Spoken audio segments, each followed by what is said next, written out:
নমস্কার বন্ধুরা, সবাই কেমন আছো? আশা করি সবাই খুব ভালো আছো। বড়দের জানাই আমার সশ্রদ্ধ প্রণাম, ছোটদের জন্য রইল অনেকটা আদর, ভালোবাসা আর আশীর্বাদ। চলে এলাম কাকলির ক্যানভাসের একটি নতুন পর্বে। বন্ধুরা, তোমাদের কাছে একটাই অনুরোধ রইল, কাকলির ক্যানভাসের ঘটনাগুলি তোমাদের ভালো লাগলে অবশ্যই চ্যানেলটিকে সাবস্ক্রাইব করে সঙ্গে থাকো। বন্ধুরা, আজকে আমি সেই ব্যাপারটাই আলোচনা করব যেটা হয়তো প্রত্যেকটা মানুষের বাড়িতে কখনো কখনো ঘটেছে। অর্থাৎ আমি বলছি মানুষের শরীর খারাপের কথা।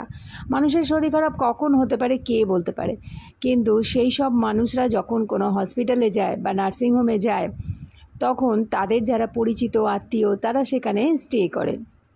তাদেরও মাঝে মাঝে এমন কিছু অভিজ্ঞতা হয় যে অভিজ্ঞতাটা সেই মুহূর্তে হয়তো কাউকে এক্সপ্রেস করতে পারে না, কিন্তু বহু বছর পরে যখন মানুষটি সুস্থ হয়ে বাড়ি চলে আসে, তখন তার সঙ্গে যে ছিল সে বলে যে তার সেই সময়তে কি কি অভিজ্ঞতা হয়েছিল। হ্যাঁ, ঠিকই ধরেছ। আজকে আমি বলতে চাচ্ছি এমন একটি ঘটনা, যে ঘটনাটা আমাদের রুস্তমজির সঙ্গে হয়েছিল। রুস্তমজি আগে থাকতেন নদিয়াতে এবং এখন উনি থাকেন বোম্বেতে। তো ওনার দু জায়গাতেই একটা অদ্ভুত প্যারানর্মাল এক্সপিরিয়েন্স হয়েছিল তার মাকে যখন তিনি হসপিটালে ভর্তি করেছিলেন, এবং দু জায়গাতেই দুটো আলাদা এক্সপিরিয়েন্স হয়েছিল, কিন্তু দুটো ঘটনার সেই সূত্র কিন্তু একই, প্যারানর্মাল। আর তার সঙ্গে এটাও বলবো যে আমাদের এই যে চেনা পরিচিত যে হসপিটালগুলো আছে, সেই হসপিটালগুলোর মধ্যে কোনটা প্যারানর্মাল নয় কেউ বলতে পারে না। অনেক দিন আগে আমি তোমাদের একটা বন্ধুর কথা বলেছিলাম। আমার এক বন্ধু যে হসপিটালে নার্সের ট্রেনিং নিয়ে চাকরি পেয়েছিল, সে তখন হয়েছিল তাকে ট্রান্সফার করে দেওয়া হয়েছিল কাটোয়াতে। সে ফার্স্ট যে কাজটা করেছিল সে কাটোয়াতেই করেছিল, আর সেই কাটোয়াতেও তার ভয়ঙ্কর অভিজ্ঞতা হয়েছিল। সেই ঘটনাও তোমাদের বলেছি, তবু যদি মনে না থাকে আবার বলবো। তো এই সব হসপিটালগুলো সাধারণত আমি দেখেছি যে বেশিরভাগই প্যারানর্মাল এক্সপিরিয়েন্সটা অনেকেই বুঝতে পারে। যে সকল সিস্টাররা ডাক্তাররা রাত্রিরে জেগে থাকে, তাদের তো নাইট ডিউটিও দিতে হয়, তারা তো অনেকবার এগুলো প্রত্যক্ষ করেছে। অর্থাৎ এটা বলা যেতে পারে যে হসপিটালে প্রচুর মানুষ আসে এবং প্রচুর মানুষের হয়তো ফেরা হয়ও না। কাজেই তাদের অনেকের মধ্যে হয়তো অতৃপ্ত কিছু আত্মা রয়ে যায়, এবং সেই সকল আত্মার অশরীরী যারা, তারাই কিন্তু ওইখানে মাঝে মাঝে মানুষকে দেখা দেয় বলে ভুল হবে, মানুষ তাদেরকে দেখতে পায়। আজকে আমি এমন একটি হসপিটালের কথা বলবো যেটি সারা ওয়ার্ল্ডের মধ্যে একটি অন্যতম হন্টেড হসপিটাল, যেখানে সারা পৃথিবীর 4 নম্বর স্থান তাকে দেওয়া হয়েছে। কোনো হিসাব অনুযায়ী সেই জায়গাটি 2 নম্বর জায়গাতেও রয়েছে। সেটি হচ্ছে ওয়ার্ল্ডের one of the most haunted Changi হসপিটালের কথা, যেটা সিঙ্গাপুরে অবস্থিত। সিঙ্গাপুরের চ্যাঙ্গি নামক স্থানে এই হসপিটালটি অবস্থিত। এক প্রকার ওটা তৈরি হয়েছিল 1930 থেকে 1937 মধ্যে, আর এটা মূলত মিলিটারিদের হসপিটালই বলা যেতে পারে। এই সময়তে একটা যুদ্ধ চলেছিল, এবং সেই যুদ্ধতে চ্যাঙ্গি হসপিটালে প্রচুর মিলিটারি আহত সৈন্যদের ভর্তি করা হয়েছিল। আর বলা হয় যে ওখানে জাপানিরা ওই জায়গাটা ক্যাপচার করে নিয়েছিল। সেই হসপিটালের ভেতরে এক কথায় বলতে গেলে ওটা হন্টেড হসপিটালই। এরপরে যারা রুগীরা ভর্তি হয়েছিল তারা ওই হসপিটালের মধ্যে অনেক কিছু জিনিস প্রত্যক্ষ করেছিল। যেমন ওই হসপিটালে যারা পরবর্তীকালে ভর্তি হয়েছিল তারা বলেছে যে ওখানে অশরীরীদের অত্যাচার বলা মানে ঠিক হবে, কারণ তারাও ভয় দেখাতো, রীতিমতো পেশেন্টদের ভয় দেখাতো। আর ওদের মধ্যে ছিল একজন নাইট গার্ড। আবার বলেছে যে একজন নার্সের আত্মাকেও দেখা গেছে। একজন বলেছে কিছু মহিলার চিৎকার শোনা গেছে। আবার কেউ বলেছে যে কিছু লোকেরও আর্তনাদ শোনা গেছে। অ্যাকচুয়ালি যে ওই হসপিটালটা আস্তে আস্তে বন্ধ করে দিতে তারা বাধ্য হয়েছিল ওই সকল অশরীরীদের অত্যাচারে। তো তার পেছনে কি এমন কারণ ছিল যার জন্য one of the most haunted হসপিটালের আখ্যা পেয়েছিল চ্যাঙ্গি হসপিটাল। বলা হয় সেই সময় যারা আহত সৈনিক ছিল তাদেরকে ওখানে সেবা শুশ্রূষার জন্য নিয়ে আসা হতো, এবং সেবা শুশ্রূষা করার যে চলতো ওখানে সেটাই ছিল সাংঘাতিক ভয়ঙ্কর রকমের এক প্রকার অত্যাচার। সেই সময়তে চিকিৎসা বিজ্ঞান এতটা উন্নত হয়নি। যার জন্যে সেখানে হয়তো অ্যানাস্থেশিয়া ছাড়াই শল্য চিকিৎসা চলতো। তার জন্য একটা পরিত্রাহী চিৎকার বা কষ্ট পেশেন্টদের হতো। এর ওপরও বলা হয় যে যেখানে সেখানে মানুষের নাকি অঙ্গ প্রত্যঙ্গ পড়ে থাকতে দেখা যেত রক্তমাখা অবস্থায়। অর্থাৎ ওই হসপিটালে এটা অনুমান করা যাচ্ছে, পুরোটা অনুমান করছে মানুষ, পরে পরে জানতে পেরেছে যে ওখানে মানুষের বিভিন্ন অঙ্গ প্রত্যঙ্গ, শারীরিক আভ্যন্তরীণ, অবশ্যই আভ্যন্তরীণ অঙ্গ প্রত্যঙ্গ ওখানে অপারেশনে চলতো।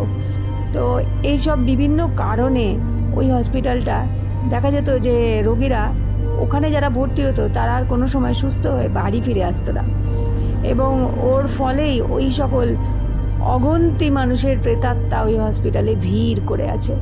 কেউ কেউ বলে একটি নার্সকে ওখানে মেরে ফেলা হয়েছিল, সম্ভবত মেরে ফেলা হয়েছিল কি সে নিজেই মারা গেছিল। সেই নার্সটি ছিল অন্তঃসত্ত্বা, এবং তারপরে তার প্রেতাত্মাকেও অনেকে সেই হসপিটালে দেখেছে।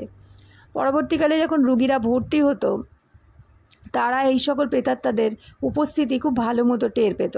রাত্রিরে একটা বীভৎস হাসির আওয়াজ, কান্নার আওয়াজ, পরিত্রাহী যন্ত্রণায় আর্তনাদ করার আওয়াজ, সারা রাত জুড়ে সেই সকল রোগীরা ভয়ঙ্কর চোখে রাত্রি জেগে কাটিয়ে দিত, কারণ তাদের পক্ষে ঘুমানো সম্ভব ছিল না। এইভাবে যখন দিন যেতে লাগলো ওই হসপিটালে মানুষ ভর্তি হওয়া আস্তে আস্তে বন্ধ হয়ে গেল, এবং আস্তে আস্তে এই হসপিটালটি পরিত্যক্ত হয়ে গেল, সেটিকে বন্ধ করে দেওয়া হলো। আর বন্ধ করার পরেই সেটি একদম টোটাল অ্যাবান্ডান্ড হয়ে গেল, এবং মানুষ যখন যারা ওখান দিয়ে যাতায়াত করতো তারা ওই জায়গাটা দিয়ে যেতেই ভয় পেত, কারণ ওই হসপিটালটা একটা মূর্তিমান অশরীরী হয়ে দাঁড়িয়েছিল। এখনও পর্যন্ত এই হসপিটালটি সেই জন্যে one of the most haunted হসপিটালের নামে আখ্যা পেয়েছে। রুস্তমজি বলছিলেন তিনি একবার তার মাকে ভর্তি করেছিলেন নদিয়ার একটি হসপিটালে। আজ থেকে বহু বছর আগে, ধরো সেটা 68-69 সাল হবে। রুস্তমজি বলছেন যে সেই সময়তেও ওই হসপিটালটা অত উন্নত হয়নি। তার মায়ের একবার রাত্রিরে খুব পেটের যন্ত্রণা শুরু হয়েছিল, তিনি তার মাকে সেখানে ভর্তি করেছিলেন। সেখানে গার্জেন থাকার, মানে সেখানে বাড়ির লোক থাকার কোনো ব্যবস্থাই ছিল না, তো তিনি ভর্তি করে দিয়ে চলে এসেছিলেন। পরের দিন সকালে তিনি যখন গেলেন, ডাক্তাররা বললেন যে তার মায়ের অবস্থা সত্যিই খুব সঙ্গীন হয়ে গেছে। তো তিনি মায়ের কাছে গেলেন দেখা করতে। তার মা তখন পেটের যন্ত্রণার যে বর্ণনা দিচ্ছিলেন যে সেটা আগের থেকে আরও চতুর্গুণ বৃদ্ধি পেয়েছে। কিন্তু কেন, এই কেনর উত্তরটা কিছুতেই রুস্তমজি ঠিক পরিষ্কার পাননি। তিনি বললেন তার মায়ের কথায়, মাঝরাত্রিরে তার মায়ের যখন একদম অচৈতন্য অবস্থা কিন্তু জ্ঞান আছে, তিনি বুঝতে পারছেন যে কেউ এসে তার মাথায় হাত দিচ্ছে কি তার গায়ে হাত দিচ্ছে, এটা তিনি সেন্সে বুঝতে পারছেন, কিন্তু তিনি কারোর সঙ্গে কোনো কথা বলতে পারছিলেন না, তিনি কাউকে ডাকতে পারছিলেন না। তো এইরকম সময় মাঝরাত্রিরে তিনি দেখলেন একজন বেটে মোটা একজন নার্স এলেন। নার্সের মতো চেহারা তার নয়, মানে ড্রেস, নার্সকে তো চেনা যায় তার ড্রেস দেখে, নার্সের মতো ড্রেস তার নয়, এমনি সাধারণ একটি শাড়ি পরে এসে সেই মহিলা তার কাছে দাঁড়ালেন, তার মায়ের কাছে দাঁড়ালেন, এবং তার পেটে বাঁ হাত দিয়ে বোলাতে লাগলেন রাউন্ড আকারে। তো তিনি তখন অচৈতন্য অবস্থা, তিনি তখন ভাবছেন যে হয়তো এই হসপিটালেরই কোনো আয়া টায়া হবে, হয়তো রাত্রিরে হয়তো নাইট ডিউটি পড়েছে তার কাছে, তাই এসে দেখছে, আর যেহেতু শুনেছে পেটে ব্যথা হয়তো হাত বুলিয়ে দিচ্ছে। তো এরমভাবে কিছুক্ষণ করার পর তিনি চলে গেলেন। তারপরে সকালবেলায় যখন নার্সরা এলো তাকে চেক করতে, তখন তার মায়ের অবস্থা খুবই খারাপ, এবং তখন তার জ্ঞান সম্পূর্ণ ফিরে এসছে। তো তিনি তখন জিজ্ঞেস করলেন যে রাত্রিরে কে ডিউটিতে ছিল।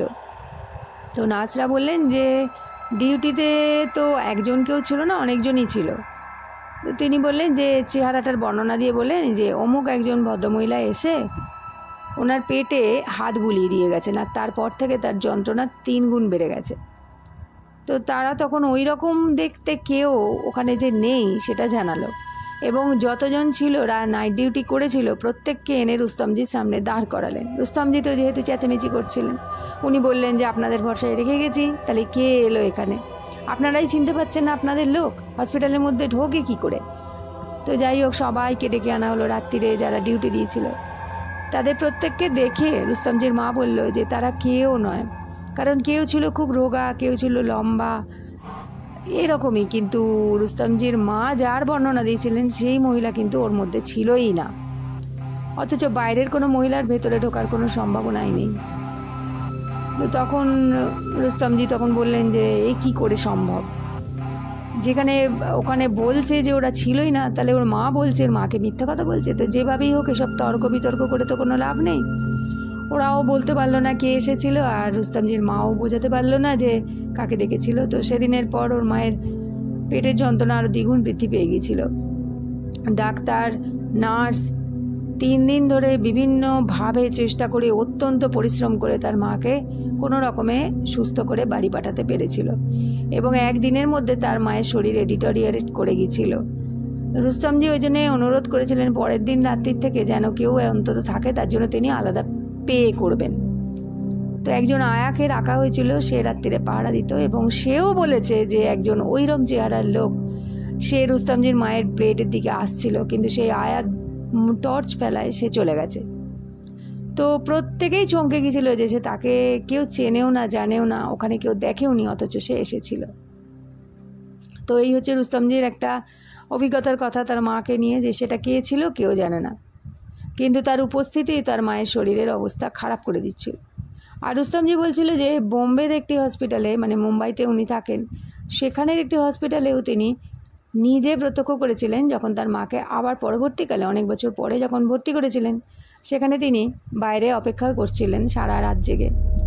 সেখানে তিনি কাউকে দেখেছিলেন যে তার সামনে দিয়ে ঝড়ের গতিতে বেরিয়ে যেতে, আবার ঝড়ের গতিতে আসতে। সারা রাত ধরে ওই ভদ্রলোক, তিনি একদম অ্যাপ্রনই পড়েছিলেন, ছোটাছুটি করছিলেন। পরের দিন সকালে যখন রুস্তমজি জিজ্ঞেস করেন যে ওই রুমে কি কোনো পেশেন্ট ক্রিটিক্যাল কন্ডিশনে ছিল, সারা রাত ডক্টরকে দেখলাম ছোটাছুটি করতে। তো সবাই চমকে গিয়ে বলেছিল ওই রুমের পেশেন্ট তো বিকালবেলাতেই এক্সপায়ার করে গেছে। তো ডাক্তার তো ওখানে আসবেই না, আসেও নি, যা দেখা দেখে চলে গেছে। আর রাত্রিরে নাইট ডিউটি যিনি ছিলেন তিনি তো ওই কেবিনে ছিলেন, কারণ ওই কেবিনের একজন ক্রিটিক্যাল কন্ডিশনে ছিল। কাজে এখান দিয়ে ছোটাছুটি করে কোনো ডাক্তার যায়ও নি, আসেও নি। এই ঘটনাও রুস্তমজির কাছে খুব অবাক লেগেছিল, কারণ তিনি নিজের চোখে দেখেছিলেন একজন ডক্টরকে চোখের নিমেষে হাওয়ার মতো এদিকে যেতে আর ওদিকে যেতে। এখন সে ডক্টর কে ছিল, তিনিই বা কেন ছোটাছুটি করছিলেন, সেটাও রুস্তমজি কোনো উত্তর পাননি। বন্ধুরা, আজকের ঘটনাগুলো আশা করি তোমাদের ভালো লাগবে। ভালো লাগলে একটা লাইক করে দিও, শেয়ার করো, আর কমেন্ট অবশ্যই করো। তোমাদের যদি কোনো এরকম ঘটনা থাকে তাহলে আমাকে অবশ্যই পাঠিয়ে দিও। পরের দিন আসতে চলেছে নতুন আরও ভয়ঙ্কর ঘটনা, তার জন্য সবাই কাকুলির ক্যানভাসের সাথে থাকো। পরের দিন আবার চলে আসছি নতুন কোনো ঘটনা নিয়ে। ততক্ষণের জন্য সবাই খুব ভালো থাকো, আনন্দে থাকো, এবং ভালো থাকো, সুস্থ থাকো। নমস্কার, ধন্যবাদ। আমার সমস্ত ভিউয়ার্সদের জানাই অন্তর থেকে অজস্র ধন্যবাদ। এবারে বলবো তার কথা যে আমাকে আগের পর্বে কমেন্ট করেছো। তিনি হলেন মায়া সরকার। তোমাকে অন্তর থেকে অজস্র অজস্র ধন্যবাদ এবং ভালোবাসা জানাই।